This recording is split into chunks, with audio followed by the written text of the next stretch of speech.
name's Hazem Gaber, and today we're going to continue discussing programming languages. And we're going to think about what is the best programming language for you to learn. And the short answer is it depends on what you're doing. Are you building a web app, such as a website, or some other application that runs in the web browser?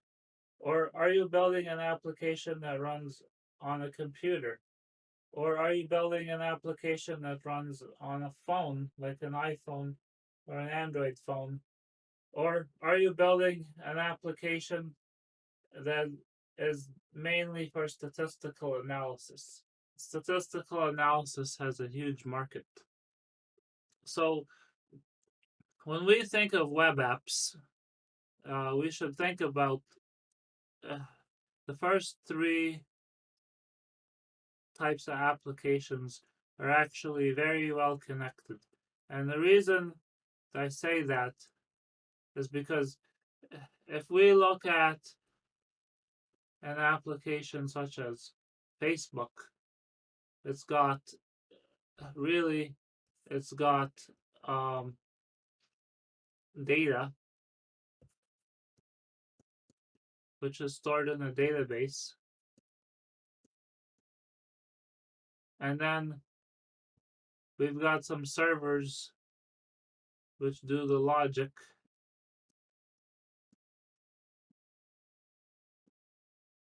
and then we've got iPhone apps which talk back to the servers using the same data. We use an API, and then we have Android apps.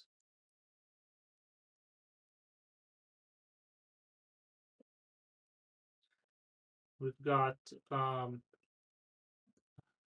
SMS, as you can text through Facebook, and we've got Facebook, WhatsApp,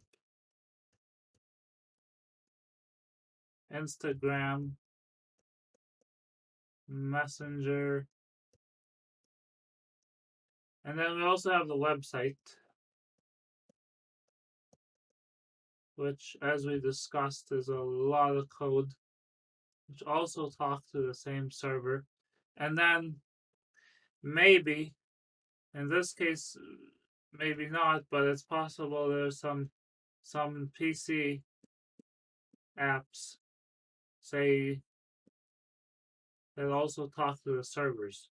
So where you are in this chain depends on what language you want to learn.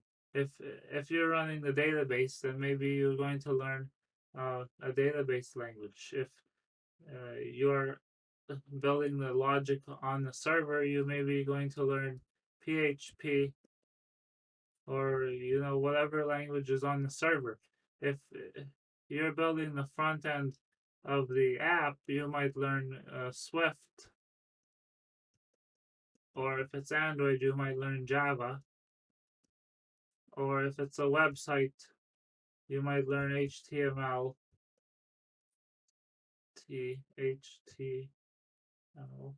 or CSS, or JavaScript, or whatever language I use here. Or if you're building an app that's just your app, it's not as big as Facebook, you might need to do the whole thing yourself. Then you're gonna have to learn everything, and we call this a full stack. The the logic that runs a database, plus the logic that runs a server, plus the logic that runs the front end of the website that people actually see, is called the stack.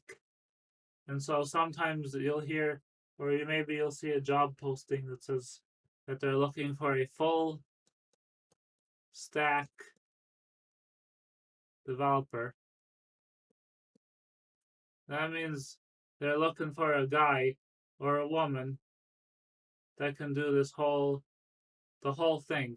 And sometimes they're saying, well, we're looking for UI or UX. So that means user interface. So they're looking for someone who knows how to make uh, things pretty, or how to make an app look good. Or they might say they're looking for front end. Oops, front end. So the front end guy uh, is a little bit more intense than the UI, because he's not just making it look good, he's also writing the code that runs what the user sees. Or and we also have backend, and the backend guy is just running the logic. So having said that, the in the good old days we started with C, and all the engineers learned C because it's used for Windows and drivers, very low level stuff. And then we had a big improvement, and we called it C++. And then we had another improvement which we called C sharp. So if you're building an application that runs on a PC, you're probably going to use one of these languages, probably C++, which is a fairly common language. And if not, if you're building an iPhone app, you're going to learn Swift. Swift is Apple's version of C. It's a subset of C, and you have to use it if you're building an iPhone app. Now, if you're doing a website backend, then remember we have the database,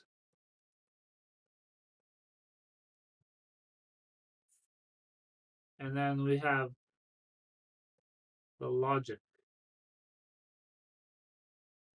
So, for example, when you log into Facebook, the logic takes your username and password and it looks it up in the database, and it checks to see whether your account exists, whether your account's active, or whether you've um, put the right password in. Or once you're logged in, then the logic calls the database and pulls up your friend list, or your posts, or your photos, or whatever, and it processes that data and sends that out to the web page or the app. Or in other words, the app or the web page calls up the logic and says, "Hey, give me some content."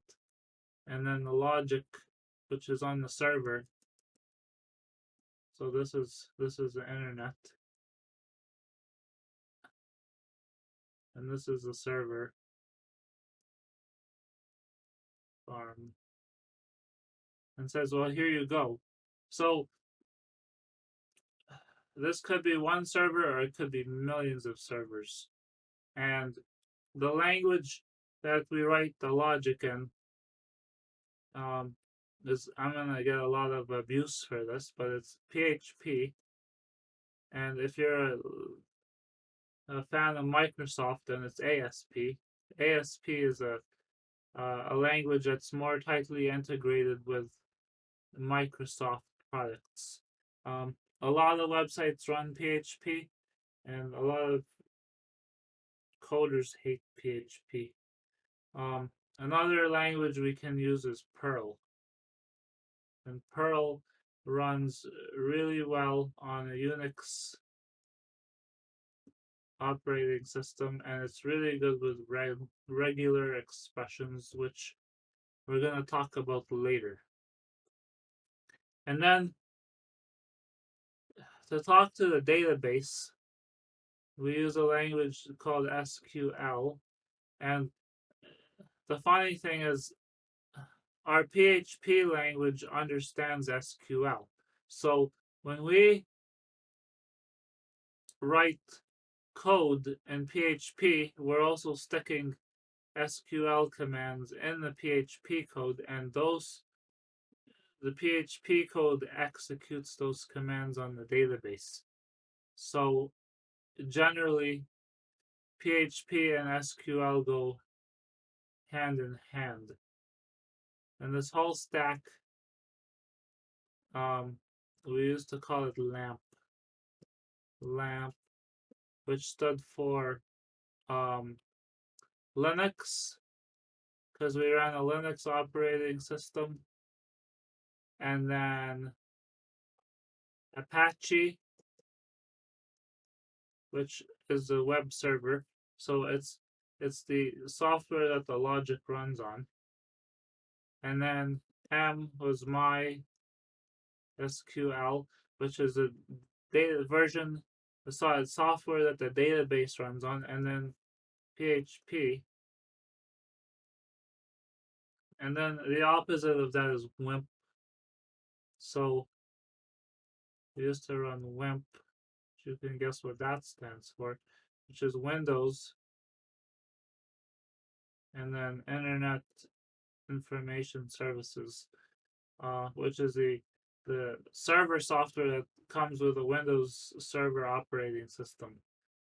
And of course, if you don't like PHP, then you can pick your own language. And if you don't like MySQL, you can just use SQL. There's a number of database formats out there. SQL may not be right for you. SQL, the S in SQL is structured. So uh, SQL generally stores data in a table format. So if you've got a, a lot of structured data, then it works. If you've got a lot of more like content data, so Facebook, YouTube, they got a lot of videos, a lot of photos, a lot of big bulky content that's not all of it's accessed frequently, then um, a different type of database may be better for you. Um, we have a format called NoSQL, and we have another database called MongoDB. I suggest you look into those.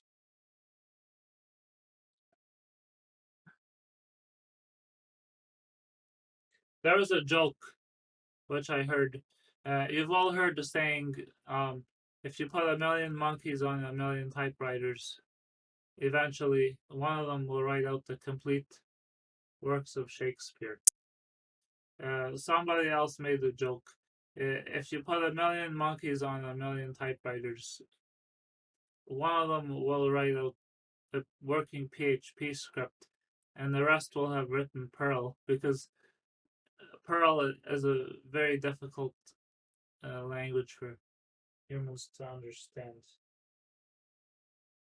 So if we're building the front end, then um, we need HTML. So in the beginning, websites were just HTML. So HTML is the structure. It doesn't HTML. The current version is HTML5, and HTML5 is great because it's got a lot of support in the browser for, say, video, images. Uh, you can even build a browser-based VPN. But HTML doesn't tell it tells us what the page is. It doesn't tell us what it does. It doesn't show us any logic. And then came out JavaScript, and then JavaScript was um, the logic behind the page. So you can build all kinds of applications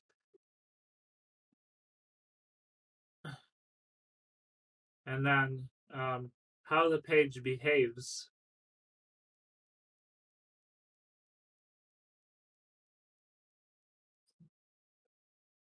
And then we have CSS, or cascading style sheets.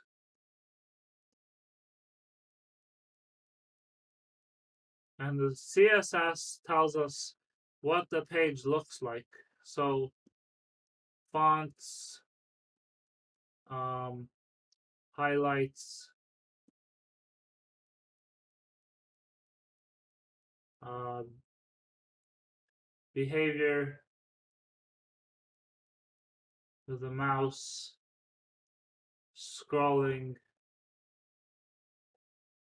and CSS and JavaScript and HTML, they all work together because we can say, hey, if a user does this, display this content, or make the font look like this, or all kinds of stuff. Um, so we can program. We need all three languages to build a decent looking website now, and it's not possible. I mean, you could build a very basic web page with just HTML, but really you need to learn all three. And HTML is easy to learn.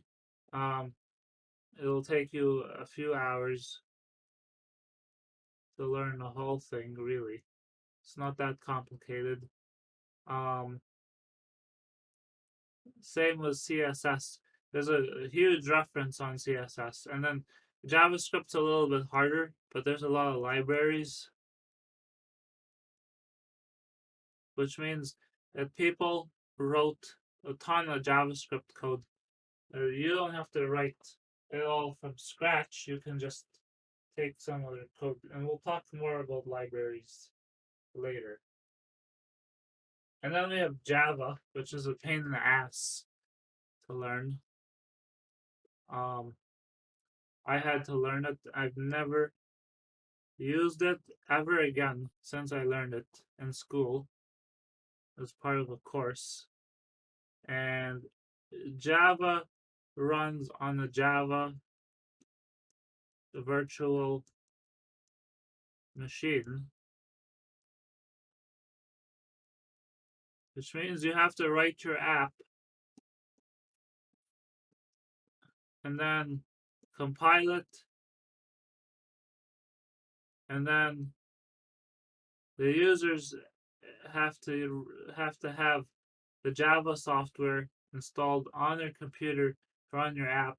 And there's all kinds of security problems with Java because the app has so many restrictions, and you have to make sure that the users have the right version of the virtual machine to run your app. And it's from an IT perspective, it's generally difficult.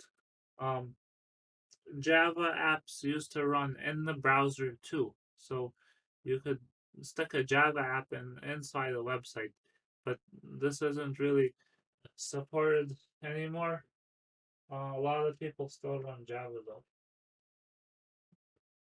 and we've also got Ruby on Rails, which is a, a web programming language.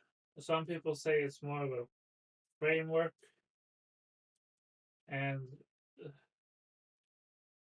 it's kind of an alternative to PHP. So it's Ruby is designed to build. It's actually the way they describe it is with this theory called MVC, which stands for Model View Controller. And some people swear by it.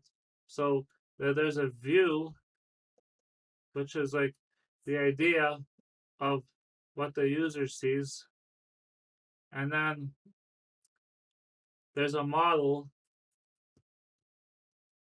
which is the data on the server, and then there's a controller, which is a logic. And so the controller takes information from the model and it uses that to update the view. And when the user interacts with the view, it updates the model, and the model updates the controller. It's all theoretical. Um, a lot of people use it though. But it's pretty much it's a web framework, so we still need to use HTML, CSS, JavaScript in order to make our website actually work. Because at the end of the day, uh, your web browser doesn't understand Ruby. It understands uh, these three languages. So what the user's computer needs to receive the code in these three languages, which are interpreted. And then we've got R, we've got Python, and we've got Basic. R is a very powerful language for statistics, for generating charts and graphs and spreadsheets and analyzing large volumes of data. It's a good language for that specific purpose. Python's a programming language, and it's actually getting quite popular now. Um, everybody's uh, it's pretty easy to learn, and one of the reasons is it's really easy to understand and read, and it's been around for 30 years. So we're not really gonna go into um, the details of Python or any language for that matter, but we're gonna the logic's kind of the same as a lot of other languages. And then we have Basic, which is actually a basic language. It was developed by Microsoft, and it's great for building some very mediocre programs. It was actually called Beginner's All Purpose Symbolic Instructional Code. That's what it stands for. And there's not much you can really do with it, but it's a good language when you're learning. Any questions, please leave a comment.